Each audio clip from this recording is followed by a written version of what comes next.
Iran के एक यात्री विमान में बम होने की धमकी के बाद दिल्ली से लेकर जयपुर तक भारतीय वायुसेना अलर्ट हो गई है। ईरानी विमान के पायलट ने बम की धमकी वाली कॉल के बाद दिल्ली में ही उतरने की जिद की। चीन के ग्वांगझाऊ जा रहे विमान को वायुसेना से बाहर धकेल दिया। वहीं ईरानी पायलट की जिद के कारण कई सवाल उठ रहे हैं। भारत के एयर स्पेस से गुजर रहे एक विमान में बम होने की खबर मिलने के बाद खुफिया एजेंसियों में हड़कंप मच गया। ये विमान तेहरान के चीन के ग्वांगझू शहर की ओर जा रहा था।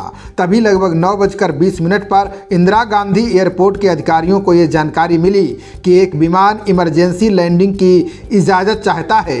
यहाँ एयरपोर्ट के विमान के क्रू ने दिल्ली एयरपोर्ट ATC से संपर्क किया कि फ्लाइट में बम है, विमान तत्काल लैंडिंग की इजाज़त चाहता है। भारतीय सुरक्षा एजेंसियों ने किसी तरह का खतरा न उठाते हुए इस विमान को यहां उतरने की इजाज़त नहीं दी। वहीं दूसरी ओर फ्लाइट में बम होने की खबर मिलने के बाद ही जोधपुर और पंजाब से वायुसेना के विमानों को अलर्ट कर दिया गया। कुछ ही मिनटों में ईरान के इस फ्लाइट को इंडियन एयरफोर्स के सुखोई जेट विमानों ने आसमान में घेर लिया। यही नहीं, तत्काल ग्राउंड फोर्स को भी एक्टिवेट कर दिया गया।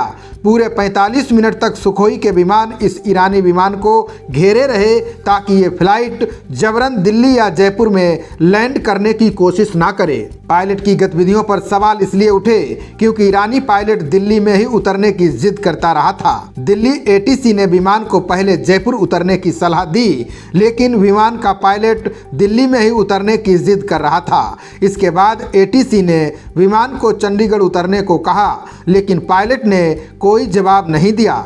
इसके बाद विमान के पीछे सुखोई जेट लगा दिया।